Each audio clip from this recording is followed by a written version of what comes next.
We got some bad news for Donald Trump's favorite restaurant, favorite business, perhaps even more than his own, and that is McDonald's, okay? Not even his big orders, the double filet-o fish, the Diet Coke, not even his McDonald's parties for basketball teams can apparently save them because they're hurting economically, okay? Consumers are spending less money, and even McDonald's, this beloved institution of American capitalism, is not immune to that. It saw, in fact, its sales slip in the first 3 months of the year. Now, I know what you're thinking. Didn't the economy in general do bad? And yes, and I know what you're wondering. Is that Trump's fault? And also, yes, but McDonald's is supposed to be able to weather this sort of thing. I mean, their food is relatively inexpensive compared to other restaurants.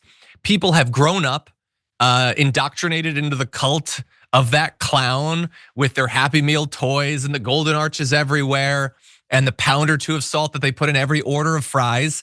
And so you're supposed to develop that affection for it. And at this point, I just want to be very clear.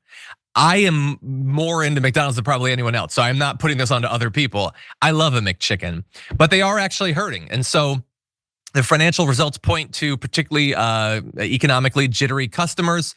Their revenue fell 3%. Now they still made $6 billion in the quarter, so that's not bad.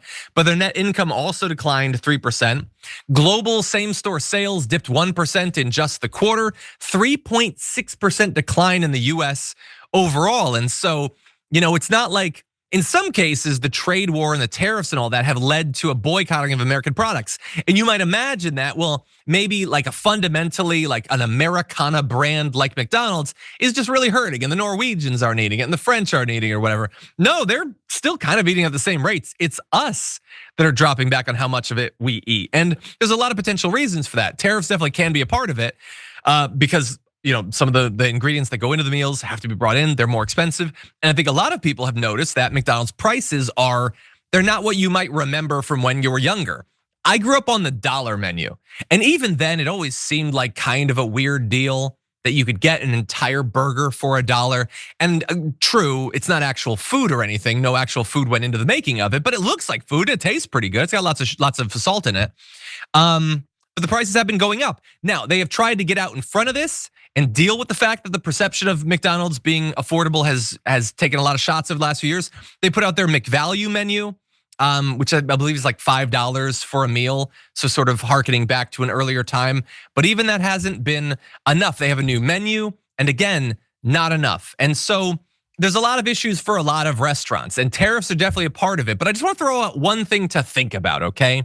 So I haven't seen as much national conversation about Ozempic or all of those other Wegovy. You've seen the ads all over. Mounjaro's all over. Man, you can't go on Reddit for 5 seconds without seeing a Mounjaro ad.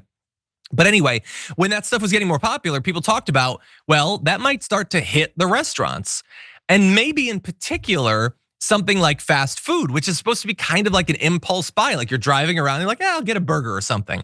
But like, if more and more people are on these drugs and the numbers show that they are, maybe we inevitably will see a little bit of hit to these places. And I haven't for some reason seen that discussed in this economic news for McDonald's, but it's just something to think about. Long term for some of these restaurants, you might see a hit to that, but we'll see together.